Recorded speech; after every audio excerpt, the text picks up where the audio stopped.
মমতাময়ী মমতার প্রশাসনের একটুও মমতা জাগছে না এদের জন্যে। তাই জাতীয় কংগ্রেস রাস্তায় আছে। টালা থেকে আদানি কোনো ইস্যু বাদ দেব না। মানুষদের দৈনন্দিন সমস্যা নিয়ে কখনো কোনো ফ্লেক্স দেখি না তৃণমূল কংগ্রেস লাগিয়েছে সরকারকে সচেতন করার জন্যে। আমাদের এই ধর্নায় বহু সাধারণ মানুষ বসে আছে পায়ে ব্যান্ডেজ করে, ক্রেপ ব্যান্ডেজ লাগিয়ে। তাদের এই চারতলা উঠে আর চারতলা নাবা রোজ দুবেলা করে তাদের কি অবস্থা হচ্ছে গিয়ে একবার দেখুন। প্রদেশ কংগ্রেসের তরফ থেকে আমরা দেখেছি রাজ্যের পাশাপাশি দেশের বহু বিষয় নিয়ে আপনারা বারবার পথে নেমেছেন, বিক্ষোভেও নেমেছেন। আজকে আমরা দেখলাম একদম একটি স্থানীয় একটি ইস্যু নিয়ে আপনারা এখানে বিক্ষোভ সমাবেশ করছেন, যে ইস্যুটি সম্পূর্ণভাবে সাধারণ মানুষের যাতায়াতকে কেন্দ্র করে রয়েছে। এই বিষয়ে দেখুন, মাননীয় প্রদেশ কংগ্রেস সভাপতি শুভঙ্কর সরকারের নির্দেশে এবং নেতৃত্বে আমরা একদম টালা থেকে আদানি কোনো ইস্যু বাদ দেব না।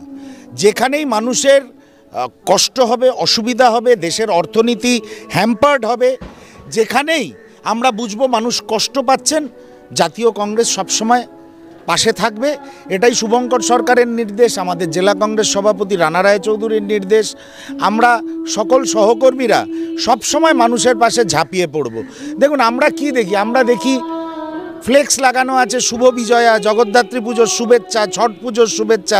একটাও ফ্লেক্স যে মানুষ তাদের প্রাণ ভরে আশীর্বাদ করেন, আবার অনেক সময় মানুষের ভোট লুটও করা হয়, সেই মানুষদের দৈনন্দিন সমস্যা নিয়ে কখনো কোনো ফ্লেক্স দেখি না তৃণমূল কংগ্রেস লাগিয়েছে সরকারকে সচেতন করার জন্যে। তাই আমরা শূন্য হলেও আমরা সেই দায়িত্ব কাঁধে তুলে নিয়েছি। যত ওরা শূন্য বলবে তত পতাকা লাগাবো, তত মানুষের পাশে দাঁড়াবো।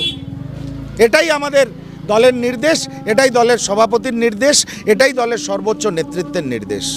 আজকে এখানে যে কারণে বিক্ষোভ সমাবেশটা হচ্ছে, মানে যাতায়াতকে কেন্দ্র করে, সাধারণত এখানকার বাসিন্দাদের যেটা বক্তব্য যে তাদের ব্যক্তিগতভাবে যাতায়াতে অসুবিধা হচ্ছে, অন্যান্য ব্যক্তির কতটা হচ্ছে যেটা বলা সম্ভব নয়। কারণ 500 থেকে 600 মিটার একটা মাঝখানে রাস্তা রয়েছে, যেখানে কোনো রকম মানে যাতায়াতের কোনো রকম কোনো জায়গা নেই। আর দ্বিতীয়ত যে পুরো সিঁড়ি রয়েছে, সেই সিঁড়িতে রয়েছে 55টি সিঁড়ি, পুরো 4 তলা সমান সিঁড়ি। বৃদ্ধা বা বয়স্ক মানুষও সেখানে। আপনি আমাদের এই ধর্নায় বহু সাধারণ মানুষ বসে আছে পায়ে ব্যান্ডেজ করে, ক্রেপ ব্যান্ডেজ লাগিয়ে।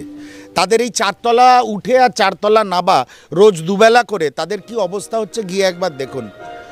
মমতাময়ী মমতার প্রশাসনের একটুও মমতা জাগছে না এদের জন্যে। তাই জাতীয় কংগ্রেস রাস্তায় আছে এবং এই ইস্যুতে আমরা বৃহত্তর আন্দোলন গড়ে তুলব। বাংলা হান্টের আরো খবর দেখতে নজর রাখুন।